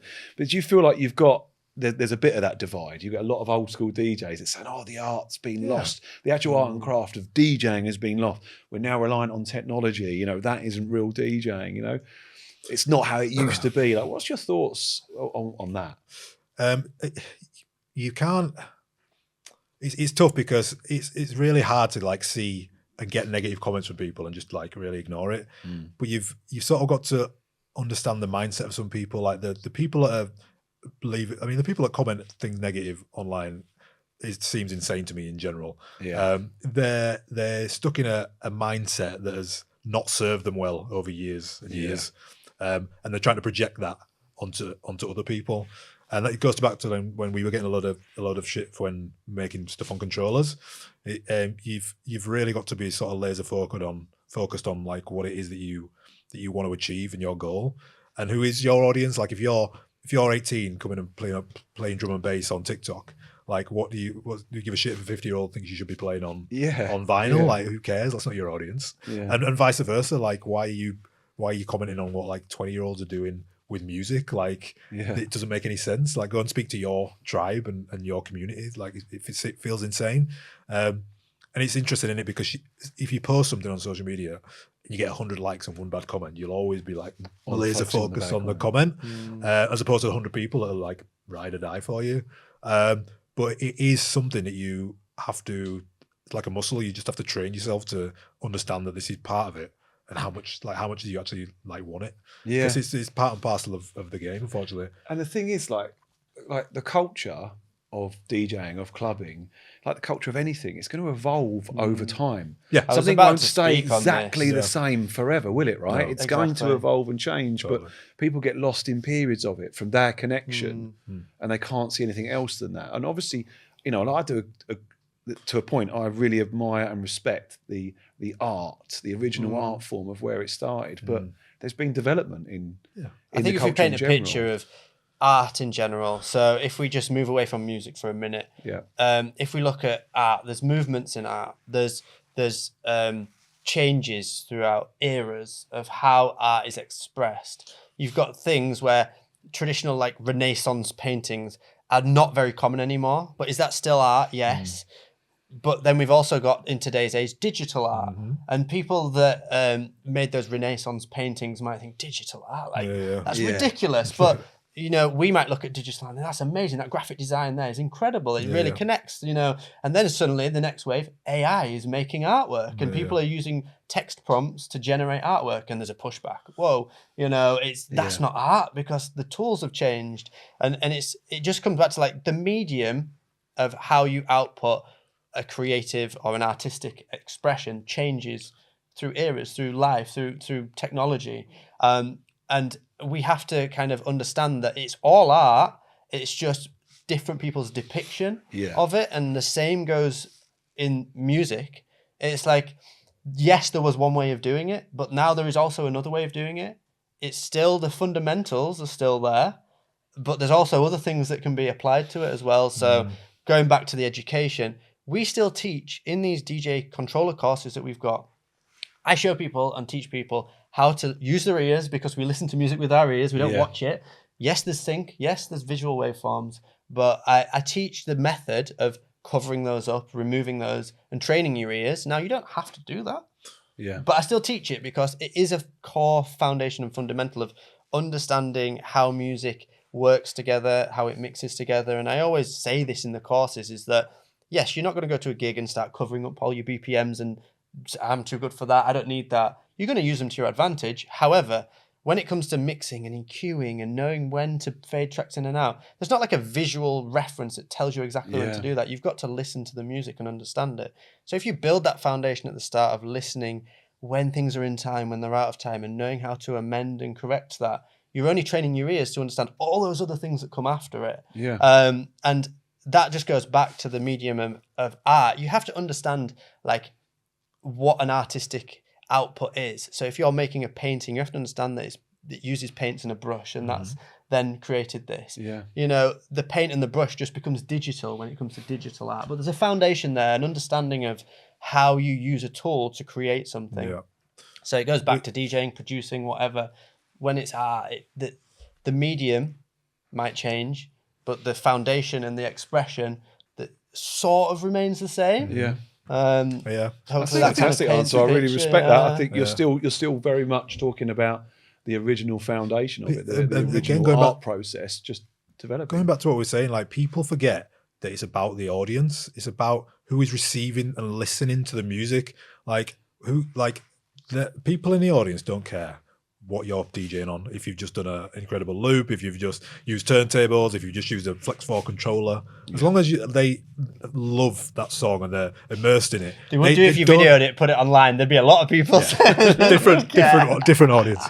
Different audience. Yeah. Our culture, like with Crossfader, is to like lean in. It's like just explore it a little bit. It doesn't mean that you're gonna all of a sudden fall out of love with if it's turntablism you love, or if it's this kind of genre you love. You're not gonna fall out, but lean in. Like what could opportunities could AI bring, or what could this new feature on this modern controller bring you that you've been missing? Like, and it might just get you out of a different headspace to be creative. You might try it, not like it, but just like lean in and say like, you know, what if this could like change my life? Yeah, I hear you. At the risk of moving on to potentially the next question or question in the future, like the next stage for DJs, just coming off the back of that more than ever, the line between being a DJing and being an artist, there's this hybrid in between now that is more and more accessible than ever. Going back to technology, leaning in, stems, for example, it's now common across all DJ software that you can isolate in real time the drums, the melody, the bass, the vocals of a track. Like that was when that technology came out. It's like, whoa, I don't have to go and get an acapella anymore. Yeah. Like I can just do this with any song in real time. And that's where leaning into the technology as a DJ, you can almost get the foundations of production by playing around with stems now. So you're filling the gap between it. Yeah. And I think that's just such a powerful thing for the future of DJs and artists. You don't have to be, okay, I know how to mix, now I need to go and learn Ableton and learn how to write drums. There's something in between there now, which is great. And that's just going back to engaging in the technology and not pushing back on it and going, okay, this is a tool that I can get creative with, and it actually bridges the gap now for me. And people attribute something being easy to it being like less valuable. So like you say, but back in the day where you have to search for acapellas or you couldn't even get an acapella, now you can click a button. Certain groups of people will devalue the skill of it because it's accessible. It's like, oh, it's easy to mix on a controller now because it does it all for you. So they attribute that to having like no skill or no effort level. It's like people have like gone through hardships to get to the skill level. So you should have to do the same hard work It's hard to that I accept. did, where it's like it just doesn't work like that. It's mad, isn't it? I mean, Go back to falling in love with the journey. Yeah. Because the journey is always changing. Yeah, the end goal totally. will keep changing. Totally. I'm still using acapellas and you can hear the vinyl cracking. I could probably get a nice cleaner one off of the no, it's program. real, I'm just like, I spent ages burning those. Burning. Do you think right now, like honestly, the scene itself feels like, what's the way to put it? Do you think it feels saturated at the moment with DJs, producers, artists coming through? Only to us. Like we think that the world evolves around DJing because we're so invested in it. Yeah. But you know, if you go and speak to my mum about James Hype, she has no idea. Do you know what I mean? It's like it feels like it because you're in it and because of how social media feeds you stuff. So if you like 3 DJ videos, all you'll see forever is DJ videos, and you'll feel like that's the world and what everyone else is seeing. Yeah. Which is absolutely, it's not true. And I don't even believe in like oversaturated markets. Like with saturation becomes more opportunity and more people wanting to get in it. And I think that we're not even the surface level of what a DJ can become. Like it is, there's no sort of end goal to it. You know, we talk about the sort of the rise of DJs, you know, headlining major festivals. There's also like a lot of many reasons to why that is. It's like we used to have like rock bands on stage of like, you know, 10 guitarists and they'd have loads of equipment. It was quite a fucking headache to travel around with that. And whereas now a person can come with a USB and put on a great performance. So from like a standpoint of mechanics and that being able, brings the cost down for the event, for the festival, for the artist, etc. So I just see it like growing. Like I don't think that saturation can like ever be a thing. What you are fighting for initially is to sort of build yourself a brand or a name for yourself and get out into the world. I think that's the thing you're fighting for. Yeah. And I think, do you think that's harder? Do you think that's harder now than how it No, I think it's been? easier than ever. Like you have a phone and you have free, like literally Instagram, Facebook, they're all free. So, exactly. The opportunities you have Yeah. now to actually really go for it and make yourself known and heard. Yeah, I think it's the mindset that is the harder you're thing. You do feel like, because everyone's got the opportunity to do it, that everybody's doing it, but they're not. The funnel gets narrower and narrower because it gets harder along the way. It's like, there's people posting once a day. There's people posting once a week. There's people posting 5 times a week. There's people posting 10 times a week. Yeah. And like the people that are doing more stuff are getting more rewards. Do you know what I mean? Is saturation not just sort of the excuse? Yeah. Yeah. Yeah. It's a barrier. Maybe there is saturation, but I don't think that's the problem. I think you're using the idea that there's a lot of people doing something as an excuse as to why you haven't seen a certain level of success in something. And I don't know. I think it goes across any industry. Really. Anything that becomes popular, you've got to fight your way and cut through the noise. And if there isn't that proof of it right now, in terms of being backed up of like what's changing within the industry and stuff, then maybe the majority of that is just a mindset thing, that how people think and feel. And also, like I feel like originality is a bit like overrated. Like people think you have to be so different to like thrive on it. Yeah. Whereas it's like, like most of all the top 10 beatport tracks sound the same. Like things are very similar. Like you don't have to make a new formula for what is successful. Like if somebody posts a clip that says you've never seen a DJ do this, like just do the same thing. Like you don't have to reinvent the wheel like all the time. Like what is doing well, okay, I'll do that, not the exact same, but I'll do it in my own style. I don't have to like overthink and try out this new camera angle and like, oh yeah, I've just bought this like meta glasses and now I can film like different style of content. I think that just look at what's working. I always say like pick like 3 or 4 of your favorite DJs. Whatever they're doing, just do that. That's really good advice. That's really good advice. In terms of favorite DJs, let's talk about you guys and something like who's your favorite? Who's your like long term, old school favorite DJs that you personally love watching? EZ for me, because he's a DJ's DJ.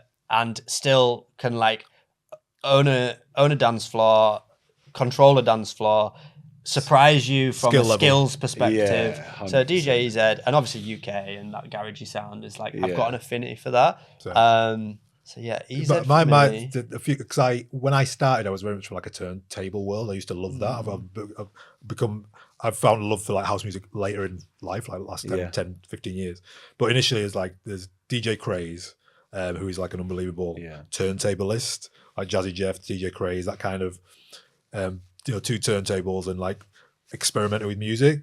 But I echo what Jamie says, like DJ EZ. I'm a big fan of James Hype, and because we've come through a similar like area and played at the same clubs, and just to see the journey, and it's still him representing that skill, technology in a live performance. It's not really been replicated. Like it's not like another person still pushing the boundaries of what you can do with decks necessarily.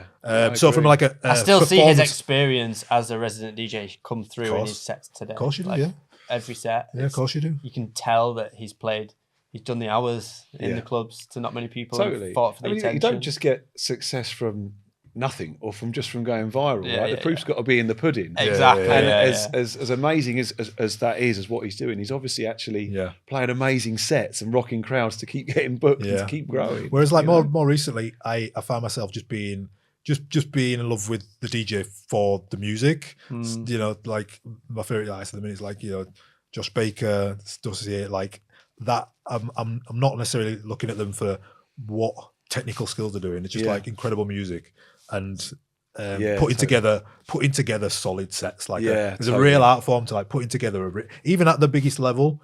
You see them take risks, and you see them trying stuff, and like if you really like look intently, they'll maybe drop something that's falls flat, and you're like, I know what you're doing there. Yeah. You see, and you just see. Totally. Yeah. Chris Stuss is a really interesting one actually to bring up, because he's someone who's, well, I don't even know if he's been sharing it, but other people have been sharing some of his sets going back. I think you're talking like 7-8 years ago. Oh, really?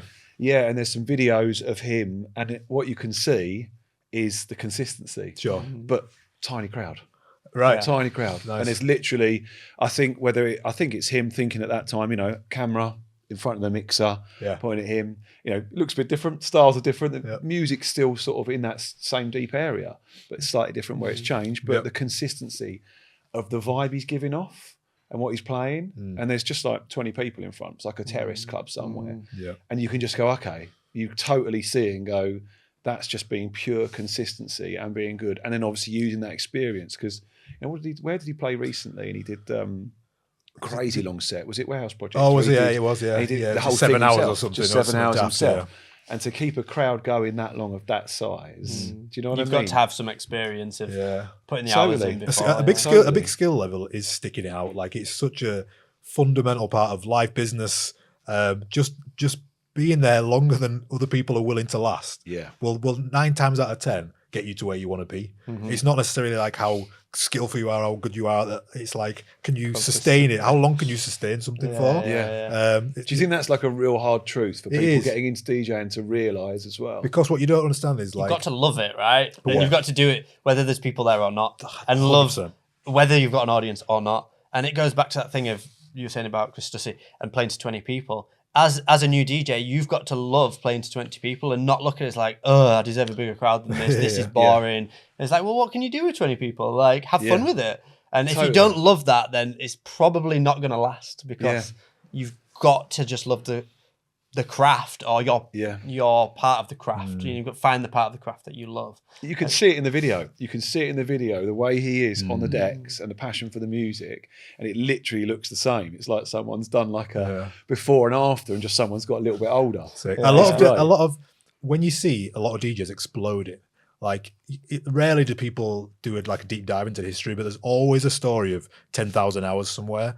Every single DJ's got it. There's not a DJ headlining in Ibiza that doesn't have 10,000 hours under the belt in some capacity. But people just see, oh, where's he come from? He's just had a number one.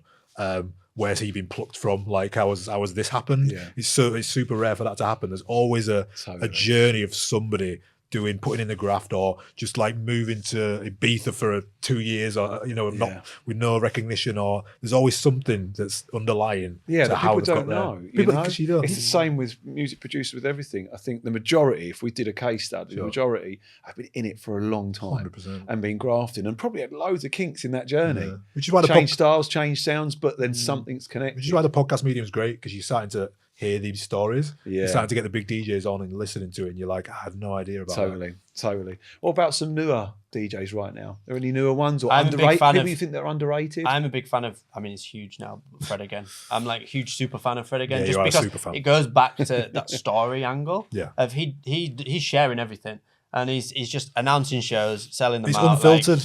But it's unfiltered. That's what I like about it. But it's The fact authentic quite, as well. Yeah, I mean. it's quite raw. It's not Yeah. overly, everything that you guys have spoke about. It's just off his phone. It's just his He's phone just going camera. for it, not over worrying about and really listening to his fans and his community, and going, he'll share 10 ideas, and he'll get them to choose what's going to go out next. Or it's always involving the listener, the community, in his journey, in what he's doing. He's going to places where he's doing big shows, but then he's like, any pubs you recommend nearby, and he'll just rock up and like meet up with some of his fans and have a pint with them. And that's like the that. story. But it's authentic, because he's actually showing up and doing that. Yeah. It's not like, I'm a big artist and I'm going to rock up, take the money, do my show, move on to the next city. It's like, well, what kind of life can I live? You're doing it. What are all the other things that come along with being able to tour the world and do big shows? Yeah, so even as a big artist, he's thinking about it's like, But he did it from the start, right? He did it as from well. the start. It's not. It's been a constant. Again, it's like, who are you as an individual? And that goes back to the music, because it's all built around this actual life. So he's sampling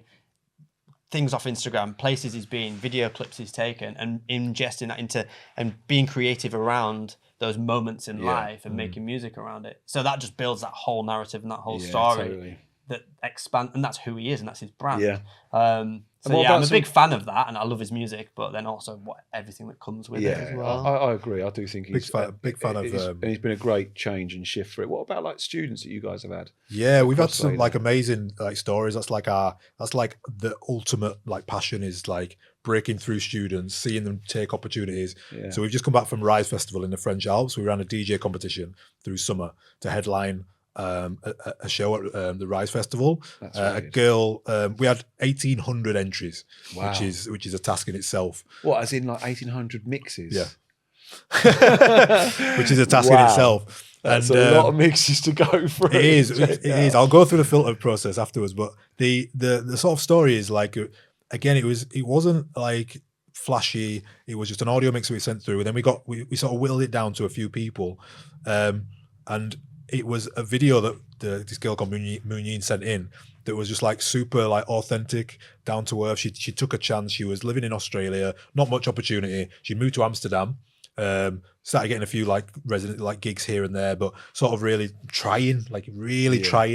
And we just like all fell in love with her in the office. We give her a set. She ended up warming up for Ketama to like 8,000 people, and then while she was out there, they ended up giving her another like 4 or 5 sets while she was out there in the mountains.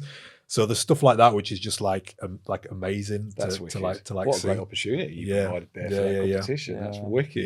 Yeah. To be honest, I love the stories where we get people that email in after that have taken courses, and they go into such detail about that first opportunity, their breakthrough. They've played at a random pub or party or something, and it's just gone amazing, and they go into such detail about this first experience that they've had playing to an audience and everything that went right and everything that went wrong and all this stuff, and it's so amazing to hear, even more so than the people that have had a great trajectory and they go and play on festivals. I know you had Naomi on that was a girl called Tomorrowland girl stage called Naomi. And stuff, I went to Tomorrowland, and one of the first people I saw this girl come up to, she's like, Crossfader, blah, blah, blah. I took a course. Long story short, I'm playing at one of the stages at like Tomorrowland. So like, thank you guys. Like, there's loads of stuff like that. I just love those first. There's a guy called first opportunity. The first ones. It's great. It reminds me of like why being back in the club and the initial excitement around getting those first gigs. Love it. Let's talk about the future. As well, like where do you see things moving in the next few years or even in the future? Do you have a vision? Do you have a thought of where DJing in general is going to go to? Yeah, I mean, I touched upon it just recently in the conversation, but this hybrid approach of the line being much more blurred between a DJ and a producer, and like performance, the tools that are now accessible to the DJs that allow them to play with music beyond just mix music, mixing intro to outro, track to track. That's kind of like the core, right? But there's so much more now, thanks to technology and thanks to the equipment that is coming out, that is allowing on controllers. We've got the DDJ Groove 6 from Alpha Theta, where you can press a button and it removes the drums of the track, and you add in a new drum groove like of that song, retaining the bass, the melody, and the vocals, which you can switch your house track into a breaks track or something just with a click of a button. Now that's the technology that's enabling somebody with no musical experience to explore and experiment with music beyond just what is pre-recorded. That goes back to the stems that we were talking about, being able to split the songs into the individual parts, or 3 or 4 individual parts. And I think the future really lies in people exploring this further and going, okay, the long goal is to produce music and make my own music maybe. But before that is I can really, in the moment, experiment with the pre-recorded music that is in my DJ set way more than I could do in the past. And this is where me personally, I'm excited about the future of DJing and technology and music, is that we can start to integrate that into our sets in a live way, in a hybrid way, without going full-blown Ableton live setup, a big, Ableton push or something like that on stage. It's not as far as that. It's just there's something in between now that's evolving. Do you think that might shape the landscapes of music and music trends as well? If people are finding it easier to actually do that live and fuse stuff, and the creativity's opened up even more. I think that one thing that hasn't changed over millennia, but will, I think, accelerate with the invention of AI and you know, anybody can make a prompt and make a tune and it'll sound like Josh Baker in 10 minutes. It's like, if that barrier to entry is now removed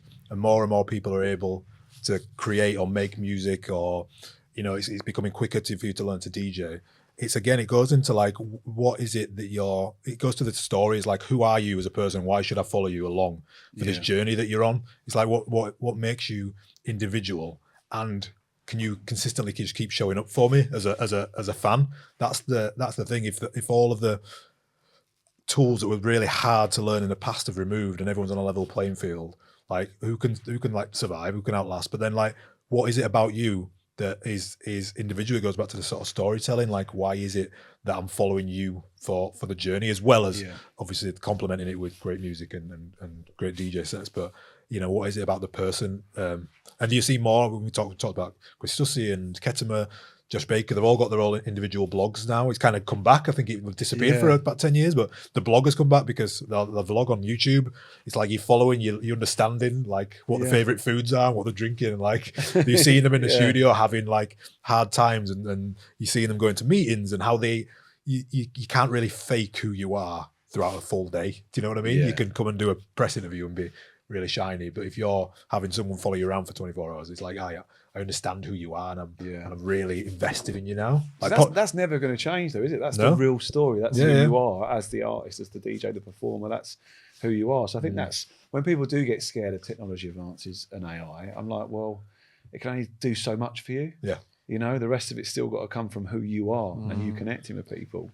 I think that I might be taking a big punt on this, but I think there's going to be a pocket that grows within the music space of how community, how should I word this? So how community evolves together in the music creation space.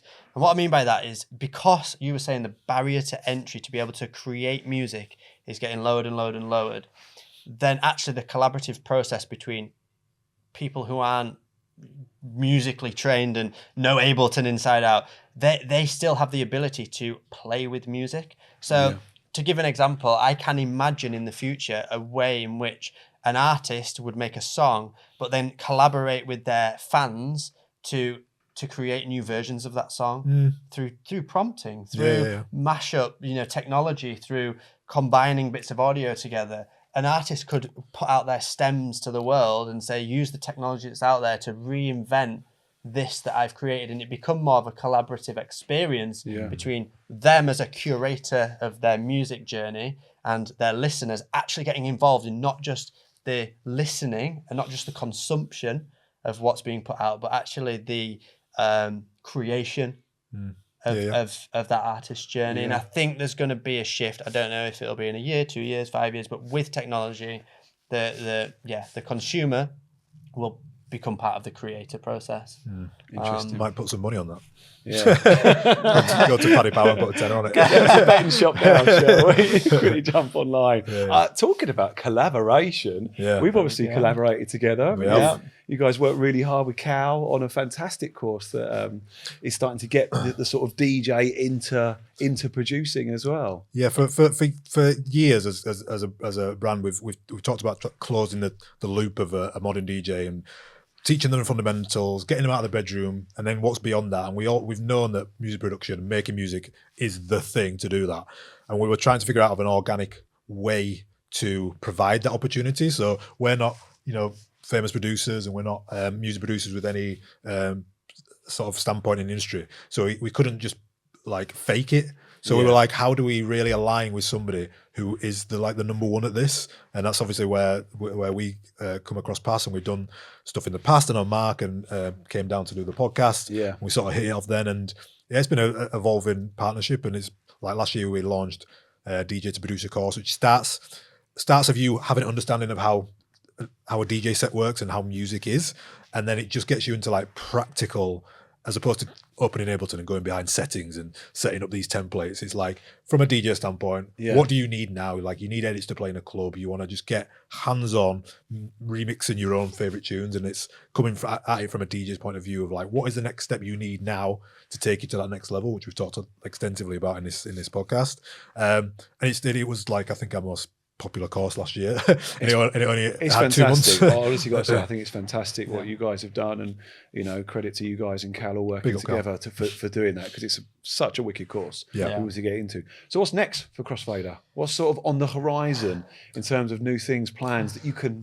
I mean, it's a lot. I'll quickly talk about education technology. So I'm really passionate about how to personalize the experience of education, because that's the way that technology is evolving. It's allowing individuals to have a very personalized experience and learn things in the way that works for them through a platform. It's not just dictated to them. So there's a lot going on behind the scenes around our platform and technology, and how we are engaging learners and sharing information with learners and taking them on an actual journey and a path. So I'm super passionate about that. We're doing a lot of things, development behind the scenes on that. Do you want to talk about community and events? Yeah, and I'm not passionate. I'm passionate about that as well. But it's how can we provide opportunities to people, which is like the biggest hurdle. So again, we work with you guys. We're doing some events at Fabric this year, hopefully together, and very excited about that. Yeah, we had an opportunity where the person who signed up to the DJ producer course is going to come to Toolroom and have a track, sit down and have the track made. So there's an opportunity there. We're working with some big festivals, big brands in the industry to give people that opportunity. So you come to Crossfader, you've learned, you've maybe made some edits. It's like, what next? And we can hopefully provide that to you. So we give you a personalized experience, like Jamie mentioned. And then it's like, okay, we've also got this opportunity for you as well. And we're trying to grow them opportunities, because that is the biggest thing that I think people want.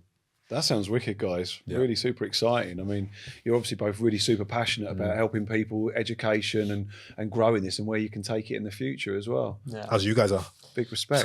Big respect. I mean, I'm mega excited. June the 5th, Fabric, Crossfader Toolroom Academy live in London. You've got to be coming to that. It's going to be an amazing, amazing day, the stuff that'll be going on there. Last year was insane. It's brilliant, wasn't it? It was brilliant. Guys, thank you so much. Yeah, man. Thank you. I can't believe how that's just flown by. We've told you. We did warn you. You set us off and we went. It was an absolute pleasure, though, sitting down chatting to you. Thank you so much for coming down, getting the train down to see us today as well. It's been wicked. Really, really good.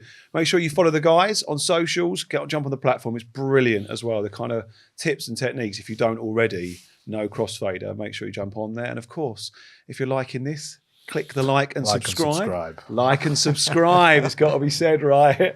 And we'll see you on the next one, guys. Hope you all enjoyed it. Take care, everyone. Cheers.